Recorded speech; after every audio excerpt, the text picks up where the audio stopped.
Yo, good evening, people. Good evening, people. How's everyone's evenings going, man? Pochettino, breaking news, has been sacked by Chelsea.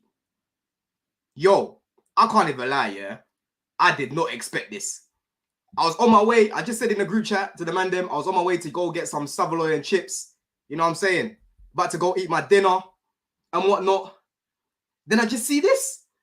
I was even watching Saeed's channel. I see Lewis about to jump off. I say, yo, let me get up and get myself ready as well. But listen, we've got a few people in the house already, man. Big you lot up. Let's go through the chat first of all. Big up Reinhard, as always, my bro. Big up Don. Hope we can get a better shortlist than Sebastian, Holiness, Michael, Mikel, even Kieran McKenna, Enzo, Maresca. Where's the Zerbi, bro? And listen, we're going to get into it, man, because some of these options that I'm seeing, bro, yo, I don't know what's going on there. I can't even lie. Let it go. Get gaming for life. Let it go, Don. Let what go, bro? Let what go? Huh? Big up EBK. We're all gas, man. We can't believe it, Don. Listen, I can't believe it, man. I can't even lie, bro. I can't believe it, bro. I can't lie. Like I said, we're gonna chop it up, man. I've got Couch backstage as well. I'll be bringing him up in a bit. We'll chop it up first. We'll bring him up and speak about it, because you see, Couch is my bro, yeah.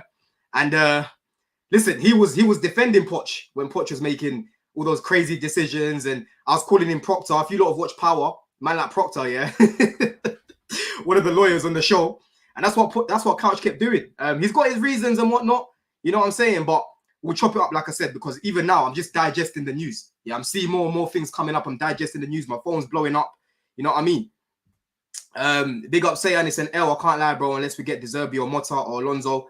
Listen, people, keep the comments coming, man. Keep the comments coming, because like I said, I was not expecting this. But listen, where do we start, man? Where do we start? Where do we honestly start, bro? Because for me, like I said, I wanted this Poch guy, you know? I was going back and forth in the summer with everyone in the group chat. Yeah, it was only me and what's the name? Nomad. Yeah, Nomadic, if you know Nomadic people.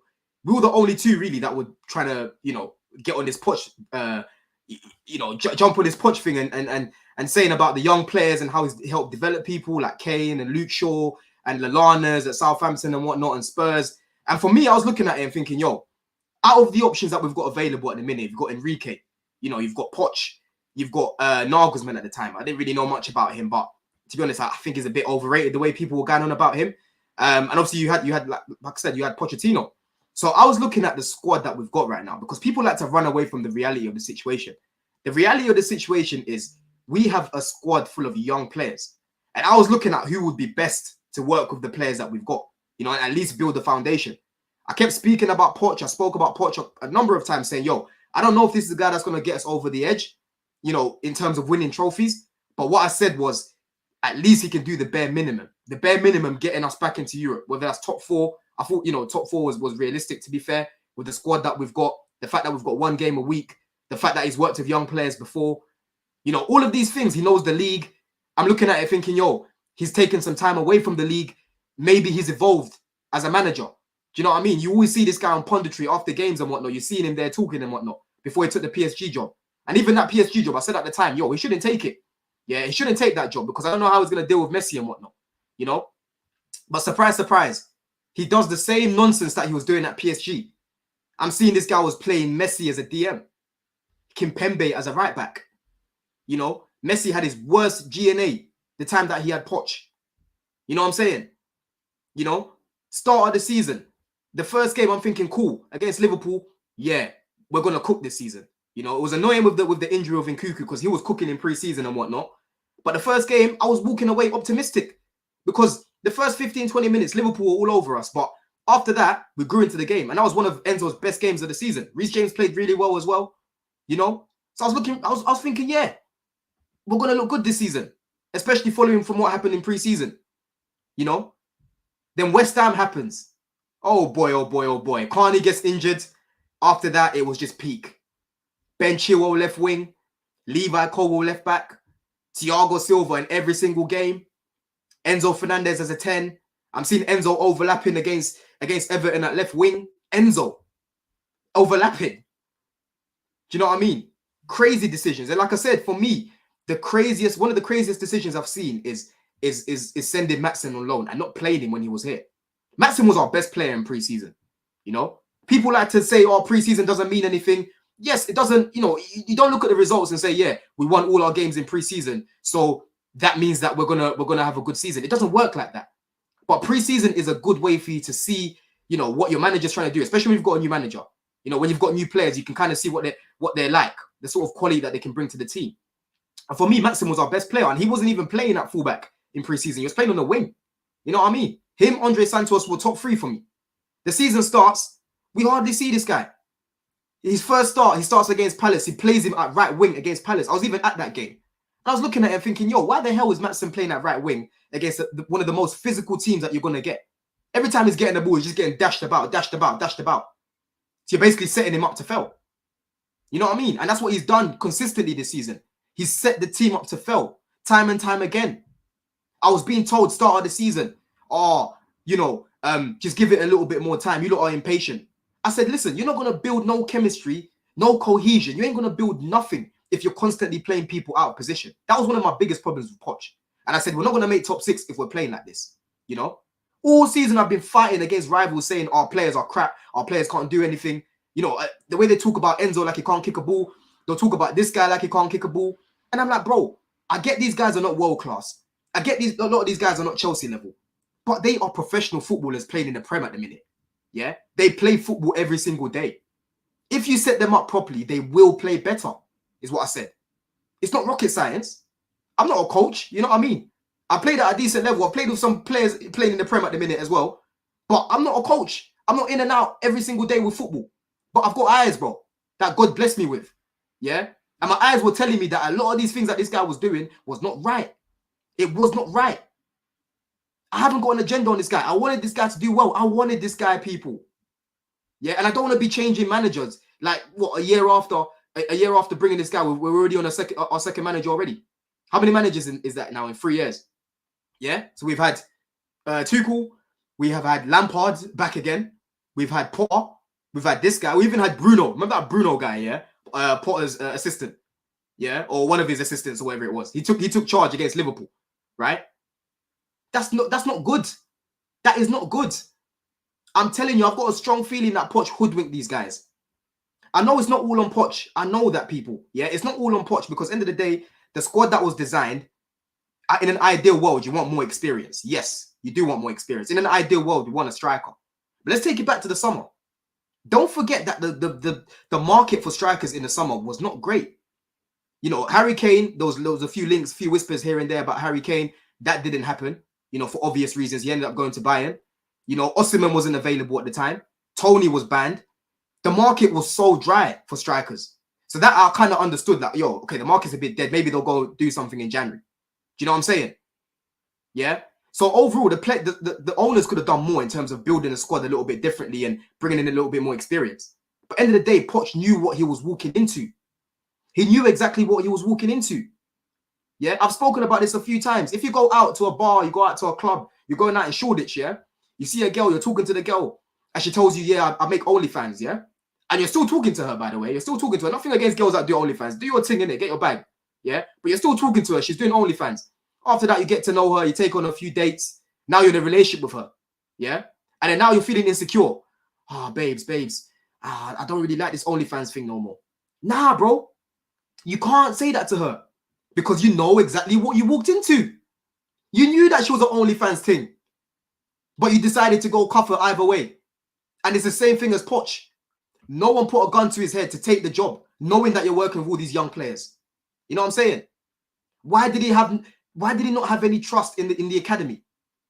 Disasi at right back. Yeah, we can see how heavy that guy is on the ball. Trying to turn his body, it's like a pickup truck, bro. You play him at right back instead of bringing in Josh Achimpong or even Maatsen at right back. At least he knows that role. Constantly setting guys up to fail. Constantly setting guys up to fail. You know what I'm saying? I don't feel sorry for this guy. And like I said, we need to make sure that we're bringing the right replacement. We need to make sure. Yeah?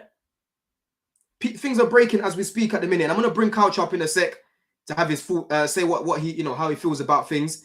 Let me even share my screen here. Let me even log into my Twitter, people, yeah? Hold on, let me just bring Couch up now, actually. Yes, Couch. What are you saying, bro? This year, man, what are you dealing with, man? Like, your manager, man. I'm so glad we finally got rid of your manager, man. Finally, man. My manager, yeah. More than a year. Bro, this is your boy. Right manager for Chelsea. We finally got rid of your manager. Don't do that. Don't do that. Don't do that. You were doing a proctor for this guy. Don't do that. How you feeling though, Couch, bro? Because I'll be real, bro, yeah?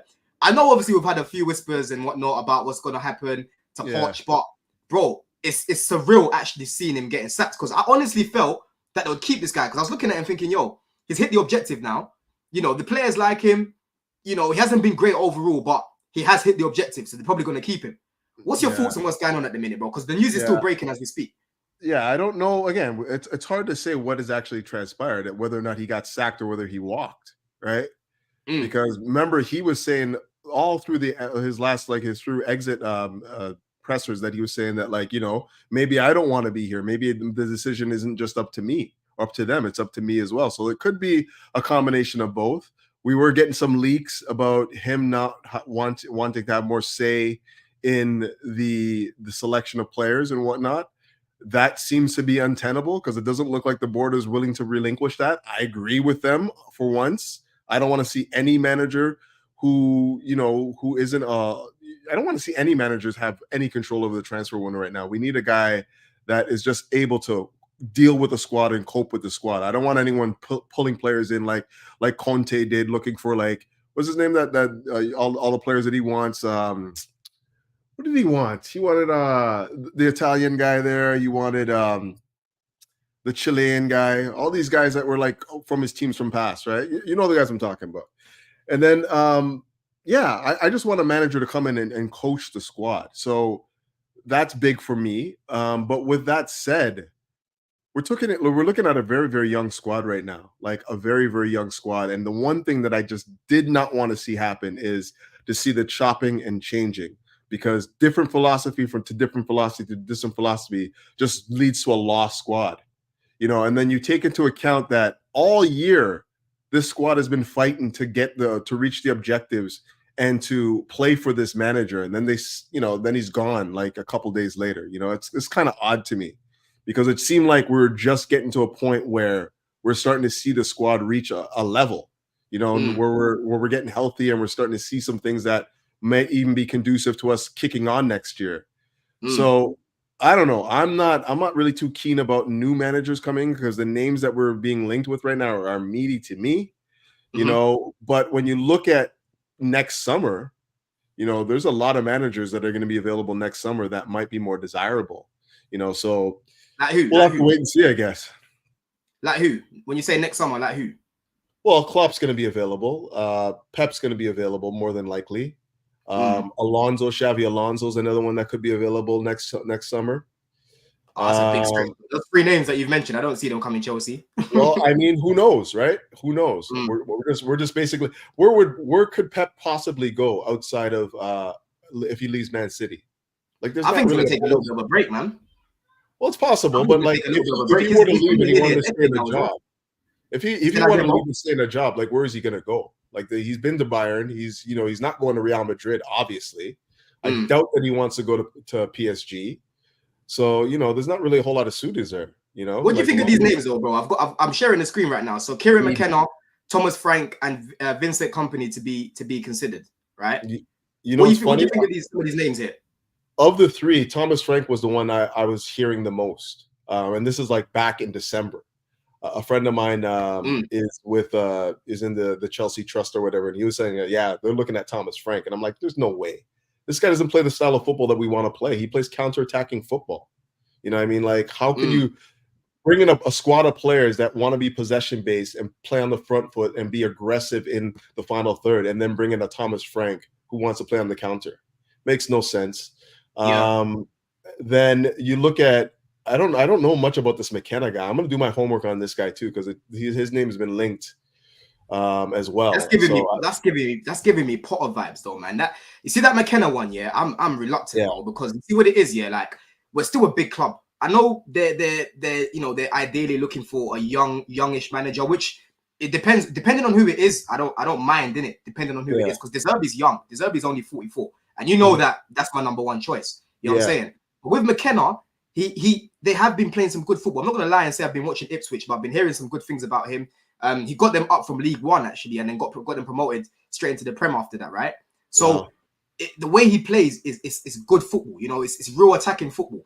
But it's the intangibles, bro. The pressure of managing at Chelsea, bro. Yeah? The pressure makes people do crazy things. Look at Potter. Because this was a guy that, for me, again, I rated him at Brighton, but he came into the club and he disappointed me. 2 years in a row, I've been disappointed by managers that I rated. You know what I'm saying?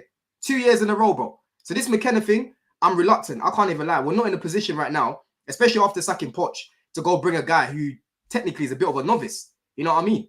Yeah, and it's more than just the X's and O's, too. Like what you're talking about, it's more than just the X's and O's. You have to be able to, like, command a dressing room of, you know, internationals, command a dressing room of, like, you know, high caliber players, right? And when you don't have much on your CV to go on, it's very difficult to get those players to buy into what you're doing, let alone the media assignments that you have to take on, let alone the responsibility for managing the expectations of a squad that wants to be contending at the highest level in Europe. You know, like all of this stuff, every point that I mentioned there, there's a stepping stone. You have to be taking step to get to the point where you're managing a team like Chelsea. And like you said, Potter is a perfect example of that. He was a novice in the game in terms of like what you want in a high level manager, and he comes in and completely capitulates. Completely. What do you think about this, Couch, as well? Look what I've got on here as well. So this is coming from Matt Law, yeah? Chelsea want a manager of a possession-based brand of football, able to mount their squad into being able to control matches and also remain defensively stable, right? And this is what I was saying earlier on before I brought you on stage, bro. For me, I honestly feel that this guy said something to them in the job interview where they asked him about things tactically and he kind of just hoodwinked them in a way.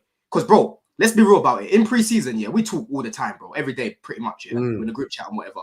We were all optimistic. We were all excited at what we were seeing, right? Yeah. With how we were building up from the back, the type of goals that we were scoring, the fluid football, bro, the technical players that we've now got. Because last year, a lot of these players checked out. So to be seeing people combining consistently throughout games, we were like, yo, this is looking mad. And it wasn't just us, Couch, it was rivals as well. They were bigging us up, saying, yo, Chelsea look different, you know? And then he completely goes away from it. Because don't forget, start of the season, yeah, we were leaving a lot of the games with having more possession. But the main problem is we weren't creating good chances. The chances that we were creating weren't clear cut. It's only when Cole Palmer came into the team, a guy that he didn't want, by the way. That's another thing I want to speak about as well. Is talent ID. A guy that he didn't want, yeah? When Cole Palmer came into the team, the chances that we're creating, the level increased in terms of how easy they are to finish. Because initially, bro, it was a lot of scrappy chances. Even that chance that Jackson should have scored against Forest, it was a lot of cutbacks. They were the sort of chances that we're creating. Do you know what I'm trying to say? Then Palmer came in and changed that, right? But then I don't know what happened after that international break. It always sticks out to me, bro. After we drew to Arsenal, yeah? And then we came back and we lost to Brentford, yeah? During that period, bro, it was ping-pong football. I kept saying how it's lack of control football. I'm seeing the midfielders, Enzo getting the ball. Hot potato, bam, straight away. Do you know what I'm saying? Caicedo getting the ball, bam, looking straight away to go and transition to play transitional football. And I was looking at it, and that's why I was like, bro, Poch, these players are not Gallagher's, bro. You're just going to keep injuring them, and you're going to kill them because you're creating all this space because you're playing transitional football. So every time Gallagher presses and they beat that press, you've only got Enzo there and you've got Caicedo there. And we know Enzo, when he's got a lot of space to defend, yeah, he ain't got the legs, bro. He's not a Paulinho. No. He's not a Declan Rice, you know. So again, you're setting him up to fail. But then people are seeing, you know, players running past Enzo straight away. Oh, it's Enzo Fernandez's fault. And I'm like, bro, look at the structure. Caicedo, this guy was not a lone six at Brighton. Never got played as a lone six at Brighton. He always had someone next to him. All of a sudden, Poch decides to use him as a lone six, you know? So I don't think that we ever had a defensive structure set up under this manager. I don't think that we ever once had defensive structure set up. From week 1 to week 38, I've never seen a defensive structure. And that's the biggest thing. Nope. I've always seen us aggressive, trying to attack teams in the final third, pushing numbers forward, you know, exposing that back line and whatnot. But we've never had a defensive structure under this manager. And it's led to the undoing of this team as far as I'm concerned. You know, exactly. In the end of the day, it wasn't really the goals that was in hindering us like it was under Potter. It was a lack of defensive awareness, the lack of structure, you know, and, you know, like, I'm not, again, like I you know where I stand on the whole season. I was like, we have to wait and see how it goes. We have to see when we get healthy, what we can pull together. Obviously he wasn't able to do the things that he wanted to do in the preseason for lack of personnel. Obviously, Nkunku was a massive loss, and but like overall, I don't think that like we had the balance between defense and offense. We just did not have strike a good balance there. And at the beginning of the year, we were a little bit better defensively, but not scoring on goals. And then when we took the handbrake off and went a little bit more offensively in the second half of the season, we scored a lot of goals, but then we were leaking like mad. Bro, don't forget that period where we leaked about 8 goals in a week. Oh, yeah? I remember. Don't get it twisted. I know. don't get it twisted. I know. It was bad, bro. Even last season, when I'm looking at last season, that's why when I was looking at the season, I was thinking, poor Graham Potter, if he had this team that Poch had last season, he would do a lot better. Because don't forget, last season, defensively, we were actually good. You know what I mean? It's only towards the end of the season where, for example, we conceded 4 against Man United, and we decided to fall off a bit towards the end of the season. But offensively is what our problem was. We scored like 37 goals last season, bro. Crazy. Yeah. This season we scored about 70 something, and it's actually the 3rd most goals that we've scored in Premier League history, like Chelsea Premier League history, that is. Yeah, this is the third most under Poch. But again, the games aren't won just by scoring goals. You need to defend on the other side as well. For me, it wasn't a coincidence that a lot of these guys were making a lot of individual mistakes. Because don't forget, at the start of the season, Silva making individual mistake after individual mistake. Disasi, Levi, right? And that's what's going to happen, Couch, when you're playing people in positions where they're not comfortable, bro. Or just an unfamiliar roster altogether, right? Like it just took like the problem I had with Poch for the most part is, yes, the defensive structure was horrible, but not only that, he just kept on chopping and changing that back line. And like what you need is a foundation to build from. And like from one week to the next, you never know what the center back pairing was going to be. And I was just like, why does he keep chopping and changing it? Whether or not we keep a clean sheet one week or we don't, or we leak, like you just never knew who the center back pairing was going to be. And I think that was where a lot of the problems stem from.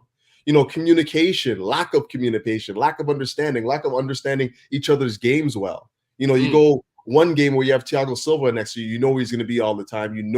What he's the one that's a boss back there, leading, getting people to understand what they want to do, and galvanizing them in a lot of ways. And then you go to the next week and you got like the Sassy and I don't know, whoever, like whoever it may be, and you're just like, what is going on here? Why do we continually chop and change that back line? I don't know any manager in football that continually chops and changes their center back pairing as much as this guy did in one season. Facts, bro.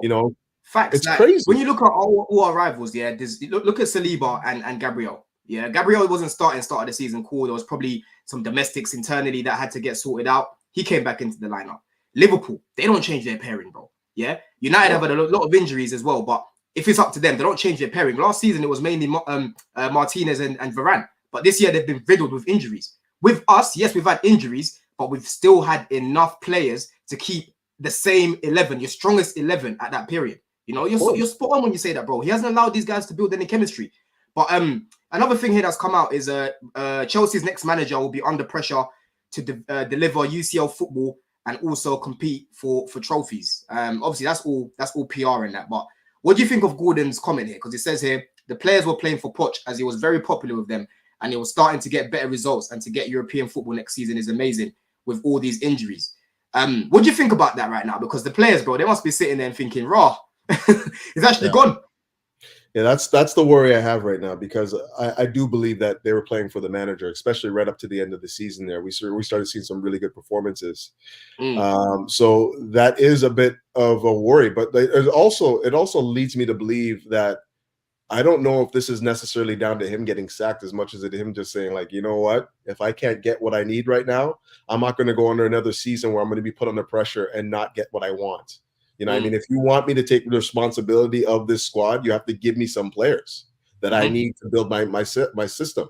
So it could be down to that, but ultimately, my worry now is when they bring somebody else in, and we're talking about competing for these honors and whatnot, the highest level. We're a fractured club right now. Like, how are we going to be able to attract the names that we want with Thomas Frank being like linked to the job? Well, look at the name that's being linked here. Look at this name. What do you think of this guy here? I wouldn't mind. I don't know how reliable this source is, CF Bayern, but apparently Hansi Flick is interested in taking up the Chelsea vacancy. Again, I don't really know much about Hansi Flick. You know, I watched Bayern when they won the Champions League, because that year they played us, they battered us. In fact, they battered us, man. Battered us, bro. I remember Davis was cooking, bro. Oh my word! But yeah, I remember that season they did really well, and they won a few trophies at Bayern. But what do you think? What do you think of him and the news here about Chelsea have no plans to go back for Tuchel, Conte, or Mourinho? Well, oddly enough, that same CFC Bayern was saying that Tuchel was waiting for this. So I don't know where you go with that, right? Like Hansi Flick would be a good name. I think so. He's experienced. He's won at the highest level, and he knows how to organize a team. But you know, I don't know. Like I think Gabriel's got a great point there. It makes no sense to have demands for top four and seek a manager with no experience. So. Yeah, like what you're talking about, going from a championship level manager to the top of the Premier League with Chelsea. You're talking about going from a counter-attacking manager in Thomas Frank to a possession-based team like Chelsea. Those names don't make any sense to me.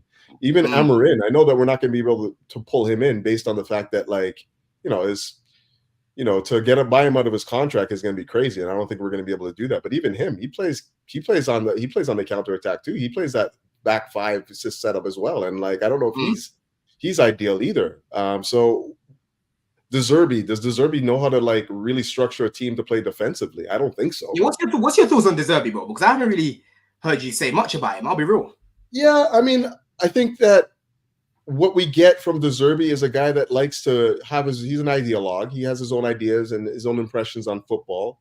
But again, I don't think that he fits what we want in a manager if we're talking about balance, because I don't know if he knows how to set up a team to defend and like soak up pressure and be like resolute when you're playing against the top teams in the league, right? Yes, he's good in possession.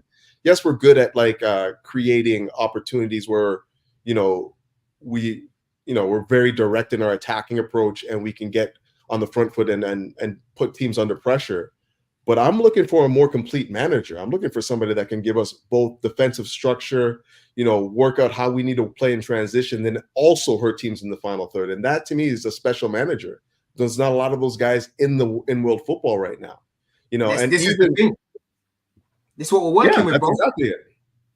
This is what we're working with. So in an ideal world, then, okay, let me not say ideal world because he's been sacked now. So let's be realistic. Yeah. Out of who we can realistically get at the minute, Couch, who is your number one, bro? Or someone that you're looking at and saying, you know what?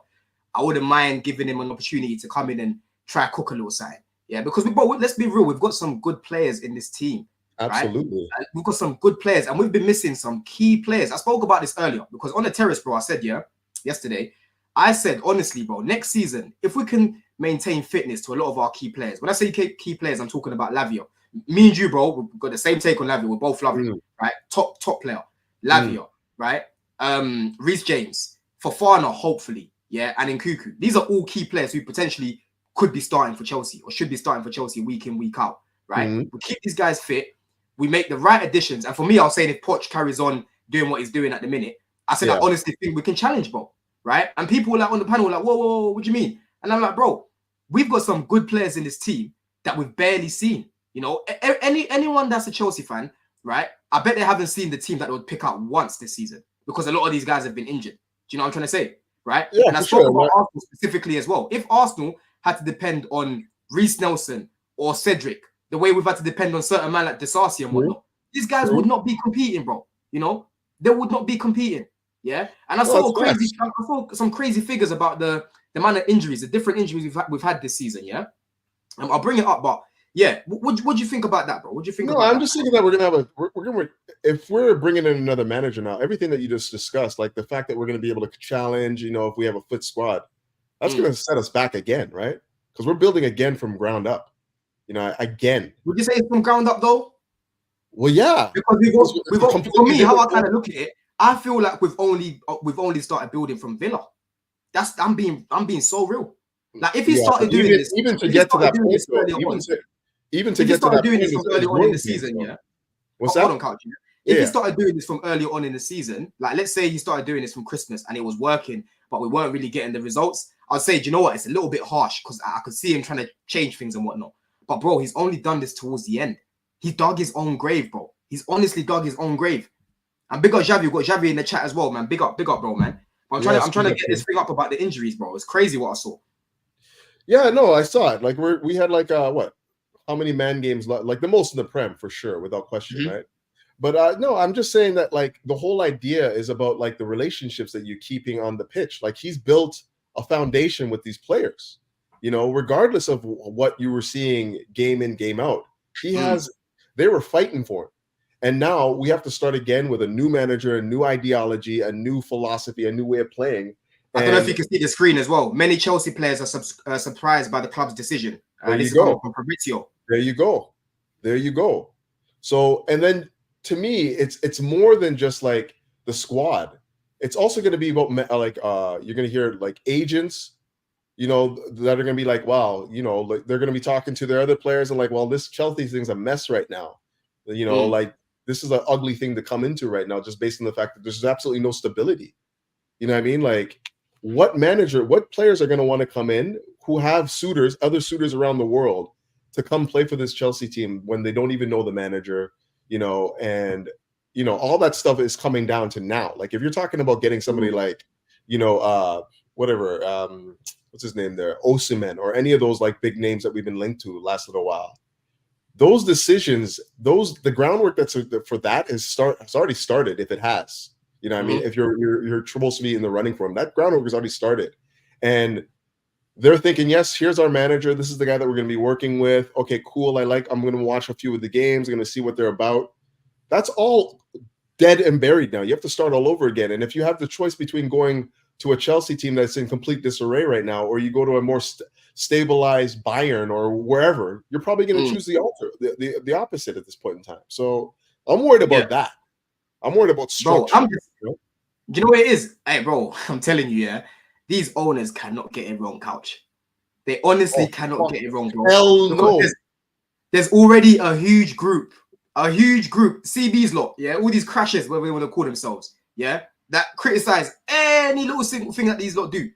There was someone in the group chat that I'm in the other day even tried to criticize the fact that we went and got the Brentford set piece coach. I was thinking, bro, do you know where Arsenal's set piece coach initially started off? You know what I'm saying? Before he went to Man City, he started off at Brentford. You know what I'm saying? We had Shay Given before that too. And where was he? He was at I can't remember where he was. Shay Given was that he played for Newcastle. He's at Villa. No. But who was he managing at the time that we got him as a set piece coach? Because like he came with Frank, right? Was Shay Given at the club? Yeah. He came with Frank initially. Oh no! Hold on! Not Shay Given. It was I was thinking Shay Given. Yeah, who was it? It was man, I forgot his name now. To my Robert Green, bruv. Not Robert Green. No, Robert Green was a player. But I digress anyway. Yeah. What I'm saying is, there's a lot of people right now who obviously are not happy with you know where the club is at the minute, because we finished 12th last year. You know, we finished 6th this year. I think Anthony Barry is the guy that you're speaking about. Anthony Barry, thank you. Barry, the guy that went to Bayern with what's his name, with Tuchel. Yeah, I remember that's that the dude. Yeah, he left after Tuchel as well. Yeah. So there's a lot of people right now disgruntled with the owners, and rightly so, because they came in, they did a lot of talk, but right now, you know, they've made a lot of bad decisions. Like I said, you know, sacking Tuchel, who was loved by a lot of Chelsea fans. For me, that was the right decision. You know how I feel about Tuchel. Yeah, I think he's very overrated by the fan base. I think tactically he did a lot wrong before he got sacked, and he lost the dressing room as well. But the problem was bringing in Graham Potter. You don't sack Tuchel and replace him with Graham Potter with a team full of players that wanted to leave. Yeah, a team full of players that have egos that they shouldn't even have the egos that they've got. Ziyech and whatnot. All of these guys. You talk about chopping and changing. That's what Graham Potter was doing. So honestly, these guys need to make sure that they hire the right guys, because I'm seeing already that it's Lawrence and Stewart, yeah, that are going to be looking for the new manager. Wait, let me try and bring it up here. Winstanley and Stewart are going to be the two that are going to be in charge of looking at a new manager again. So they need to make sure, bro, they bring in the right appointment. I think for me, the difference now is the fact that they know they've seen their players that they've brought in play a lot of football this year. So they know the sort of manager they'll be looking for, right? And again, that's going to be very key. It's very clear. Like I said, it's very clear for me to see what sort of manager we need. Very, very clear to see what sort of manager we need, bro. You know? Well, yeah, but I think that outside of like the X's and O's, you need someone that has the experience in leading a big group. You know what I mean? And like, I don't think that a lot of the names that we've been linked with so far have that in their gravitas. You know, like it's going to be difficult, right? And like the notion, the very notion that they're going for a young manager with fresh ideas and whatnot means that they haven't really identified, you know, what it is that they actually want. You know, because I don't know if you know about this guy here, bro. I've brought it up as well. That's breaking as well. Sebastian Hoynes. Yeah, I was just reading that. Yeah, highly rated internally at Chelsea, but he already said no to buying job, as he always said he wants to stay at Stuttgart. Again, bro, I don't even know who this guy is, to be honest. So there's not much I can say on that one. But yeah, sorry, carry on, bro. No, that's exactly it. That's exactly what I'm saying. Like, what is it that we actually want? You know, we're saying we want to be, you know, contending for the Champions League. We want to be contending for trophies and whatnot. And we're going to bring in a manager who has no experience in any of those things. It makes no sense to me. Right now, the name that I feel has the most pull and the most like you know, energy about it right now is Hansi Flick. And even with that said, because he's been around the club for the last little while too, because they brought him in. Wasn't it the Christmas period that he was like lurking around the club at that time too? And they had him in the director's box and stuff like that. Yeah. He came to watch. Yeah, he came to watch a game. It's not the first time either. I think I was more for Germany though, innit? What do you mean? As in when he came to watch, wasn't he watching Havertz at the time? I think Havertz was still at the club, no? Yeah, but he was sitting with the directors though. You know the deal. No. Yeah, he wasn't. okay. Yeah, and that was I'm talking about like just this past December when Havertz has already been moved. Okay. Was that this season, bro? Was that last year when he? Yeah, bro. This season. He's been back twice, is what I'm saying. It was that time. Yeah, so like there's definitely something to that, and I think that that's the only name that I've heard so far that makes some semblance of sense because he's actually competed at the high level. He's worked with big players. He's worked at a big club. He's won.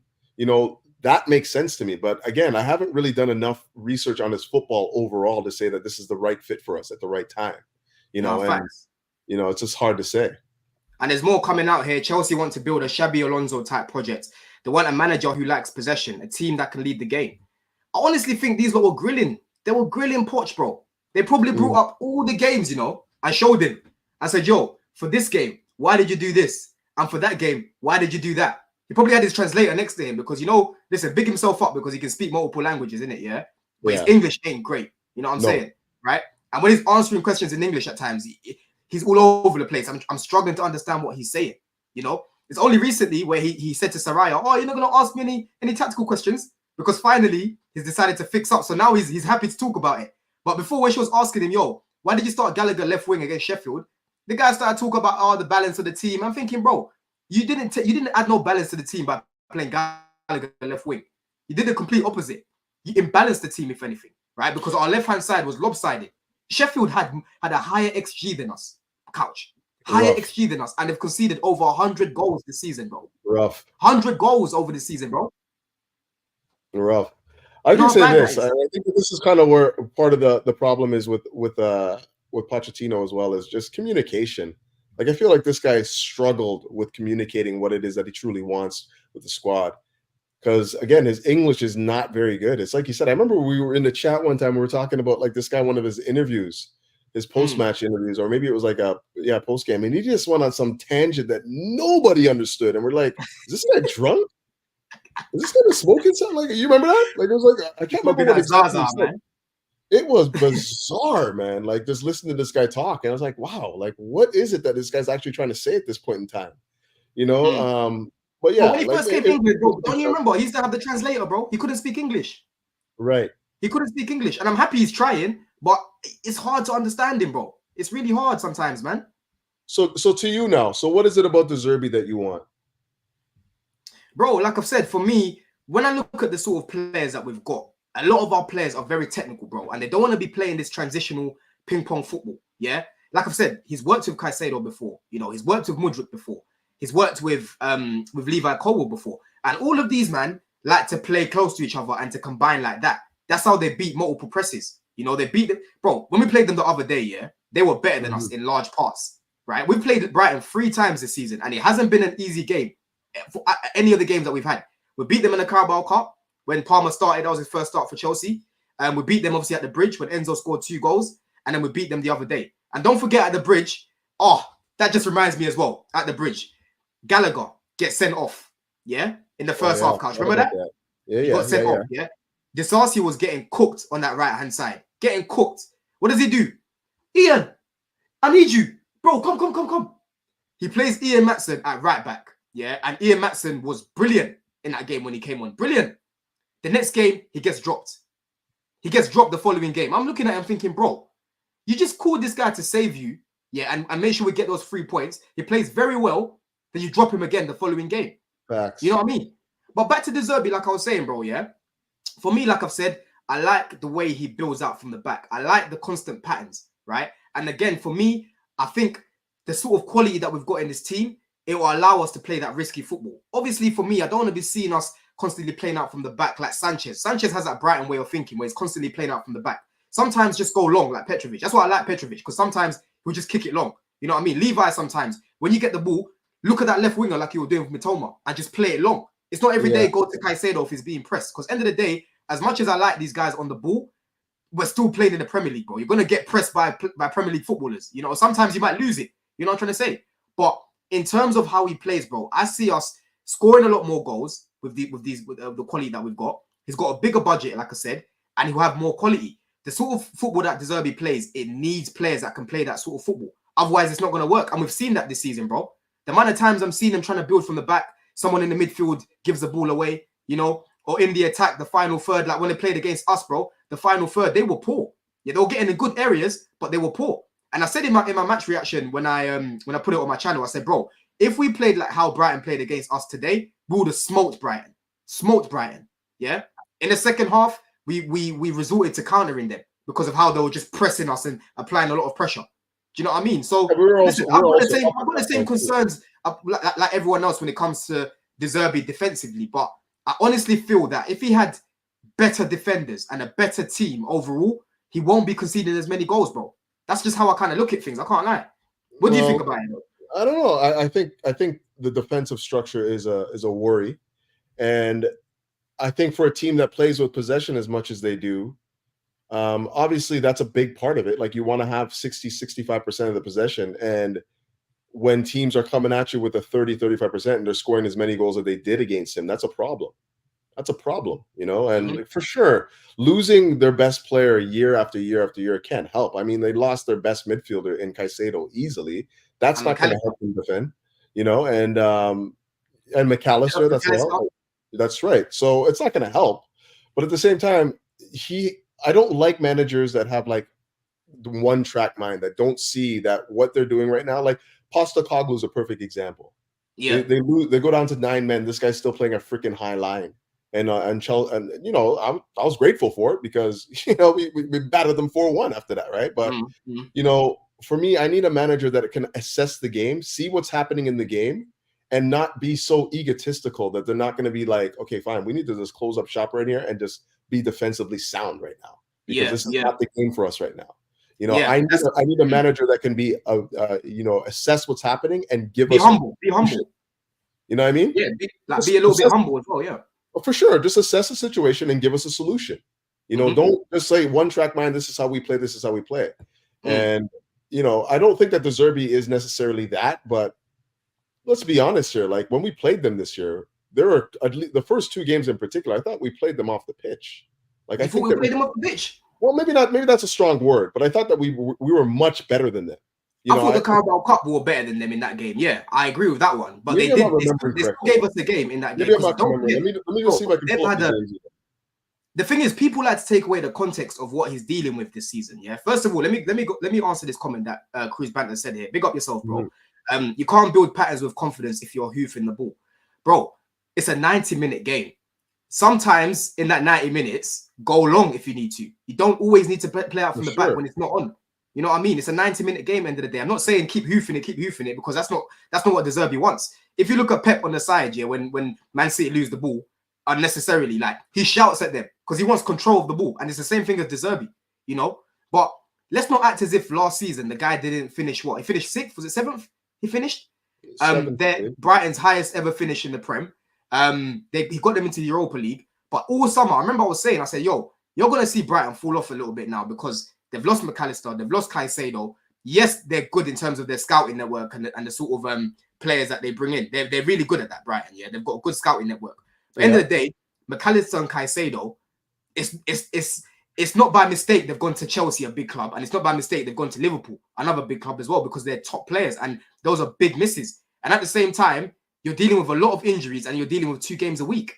You know what I mean? So naturally, there is going to be a drop-off because you're not working with the same level of quality. But again, I can clearly see that this is a manager that's got a clear style of play. And like I said, it doesn't matter who comes out of the lineup, they play the exact same way because it's that clear. And for me, that's what I like in managers. I like clarity in managers, that can clearly drill ideas into players. And whoever comes in, whoever comes out, they know what they're doing. You know what I'm trying to say? Yeah, I don't know. Like, it's hard to say, really, because, like, we're talking about this Brighton game, and, like, we were 3-1 up at 65 minutes, man. 3-1 up, and, like, that was playing with not a lot of possession. That was playing predominantly on the counter, I'd say, that game, right? We conceded possession to them, and we were 3-1 up against this Brighton team that everyone at that point was thinking that Brighton were going to smash us that game. Probably myself included, because I don't think we were playing well at that point in time in the season. So I don't know. He's been undone by his tactics have been undone by a manager that we don't even really fancy tactically. 3 times. Bro, I can't lie. If we played them last season, if we played the team that he had last season, they beat us. They beat us because Caicedo remember he bossed our midfield last year, bro. Without doubt. But they don't have that. But there's another thing that's come out as well. Ben Jacobs, he's saying here, Pochettino told Todd Bowley on a phone call that he felt the situation might further, how'd you say that word? What was that? Deteriorate. There we go. If he stayed, Chelsea did not see Poch as a strategic fit. Yeah. And that's what I've been saying pretty much all season. Pretty much all season, bro. About how I just don't think this squad suits what he's trying to do. I can see Poch working in a Liverpool, trying to do that rock and roll football, But there's been so many games, bro. Look at United when we played United at Old Trafford, yeah? Bro, we made Ten Hag look like Heisenberg, bro, with how we set up, yeah? That setup was shocking that day. I remember we played Cole Palmer as an 8, Enzo as a 10. He played Cucurella as a right back, Levi Cole was a left back. It was an absolute mess, bro. I wasn't surprised, bro. These men had like 20 shots. Like 20 shots against us, bro. Yeah. And these men get peppered, bro. What you're reading here is what Pochettino told Todd. And the reason, again, this goes back to what I'm saying. The strategic fit. He wants to have his players come in. He doesn't want to have to like rely on, the players that these directors are picking to play the football that he wants to play. So maybe this is the right decision to make in the end anyways, because ultimately, there just seems to be an incongruence in terms of like philosophy here. Like these guys want to play like attack-minded, young, up and down the pitch kind of football, and Pochettino doesn't seem to be that kind of guy. He seems like he wants to be more, more veteran-based team that understands the tactics that he's trying to employ. Strategic fit being an operative term there. So. Yeah, I don't know necessarily if he got sacked as much as it is that this guy's just like, listen, man, if you can't give me what I want, I don't want to be here. Like that's what it feels like to me. I don't mind that, Couch. We've already seen it at our club, bro. We've seen it at our club where we had a problem. Just to round off as well, because I know obviously Jem's going to go live in a sec, so we'll follow up over there.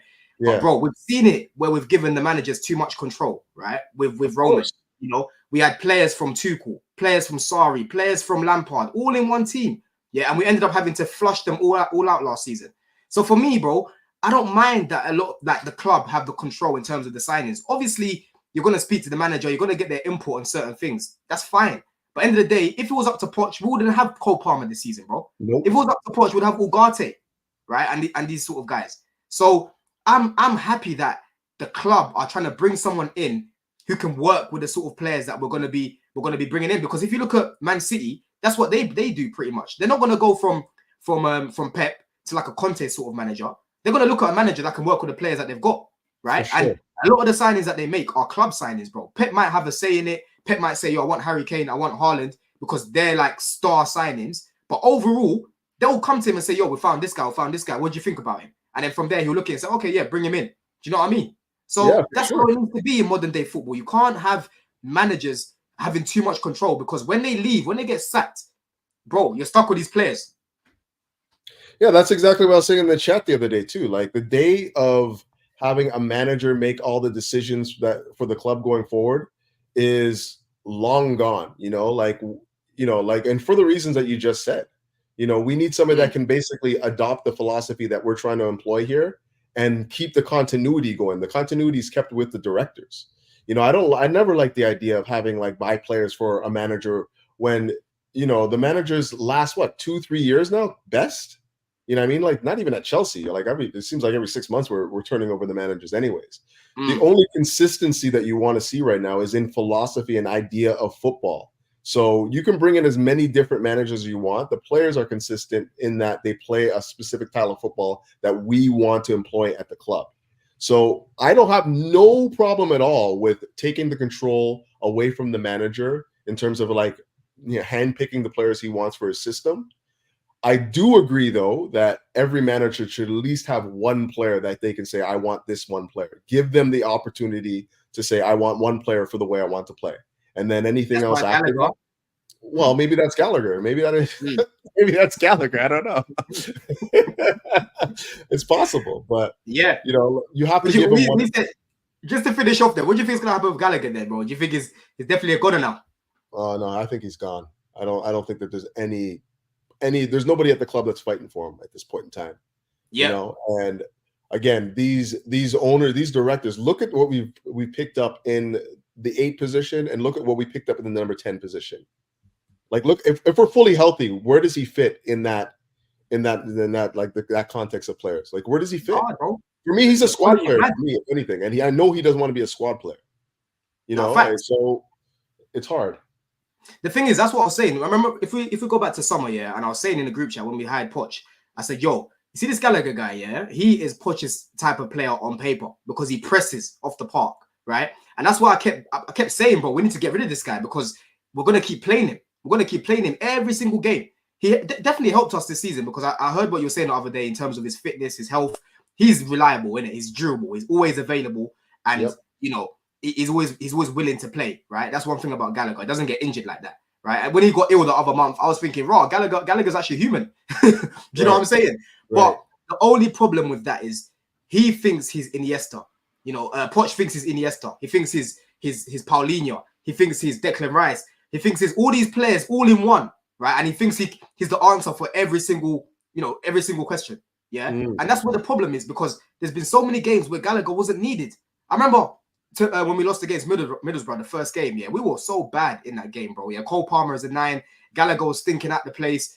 Those weeks when we played Middlesbrough, like the past few weeks before that, yeah, he wasn't good, but this guy refused to drop him. I remember the second leg when we played Middlesbrough, the second leg, he drops Gallagher. We score 6 goals, bro. We beat Middlesbrough 6-1. We played a lot better, right? Against Everton, he takes him out of the 10. He plays him in the pivot, right? We score 6 goals again. So there's so many games I'm looking at, I'm thinking, yo, if you started Carney, I know Carney's been injured majority of the season and whatnot, but he's been fit certain games. Or if you started Cole Palmer in the 10 and you start Madueke on the wing, Sterling and Madueke or Sterling and Mudryk or whatever, right? We win a lot more games, in my opinion, because there's so many games where Gallagher's struggling to break down a low block. And again, that's down to the manager. You're not wrong, but and I think we all were on board with this whole Conor Gallagher should not be playing the number 10, especially during that period that you speak of around the Middlesbrough game. I think everyone was on board with that. Like, why is this guy playing so much? Like, we don't need that energy on the pitch right now. We need to just be able to retain possession and probe in the final third. And that's certainly not where his strengths lie. So, yeah, I agree with you on that 100%. It was for me, like, the points in the season that I thought Gallagher showed his worth was when we're playing specifically in games where, like against Man City, where he's sitting on Rodri, doing a job on Rodri. You know what I mean? Those are the types of games where he shows his worth. He's a guy that's making a midfield 3 between Caicedo and Enzo. And, we're not looking poor because, number one, we're not basically in possession a lot of that game, but we're doing enough good things to keep them out. and we're doing enough good things to, you know, at least threaten them in the final third and whatnot. So yeah, there's games where he has his use and whatnot. It's just like it can't be every game. Yeah. Like everyone knew that. You bring him in and you use him when the game calls for it, but you don't.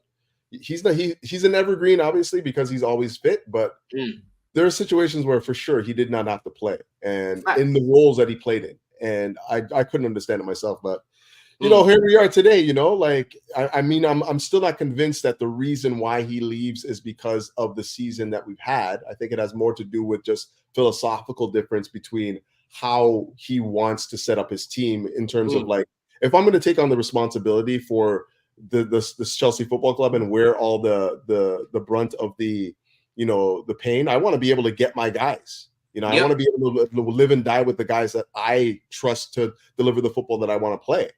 And what it is, coach. Yeah, go carry on, bro. No, I was just saying that's basically it. I don't think that like the board is willing to relinquish that to him. Big old Staffy in the chat. Hey, how did he get sacked before Ten Hag? Yo, hey, you get me? He might end up at your club. I'm seeing a few links. Apparently, you lot are still interested in Poch. So, boy, you might end up with him. You know what I'm saying? But bro, listen, hey, I can't lie. It's a lot to take in. There's gonna be a lot more news that we're gonna be seeing in the next few hours and whatnot. We're just about to go to GNA TV.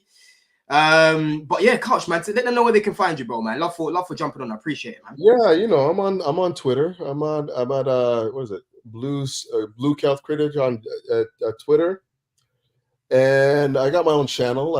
It's just Couch Critic. You'll find me on YouTube. I haven't been. I'll put it in the description. Yeah, I haven't been doing a lot last little while. Like work and all them things are maddening, but you know, I'll start up again next season and we'll go. Yeah, no, therefore, bro. No, facts, man. I needed that. But yeah, I'll definitely put your YouTube in the description as well. But people still got 40 people in the house. Big up Staffy for showing his face as well. A lot of people are live at the minute, but it's crazy. We did not expect this today. I can't even lie to you, yeah. But listen, make sure that you smashed up the likes, subscribe to the channel, like I said. Roll to 2K. But listen, up the Chelsea, man. Watch out.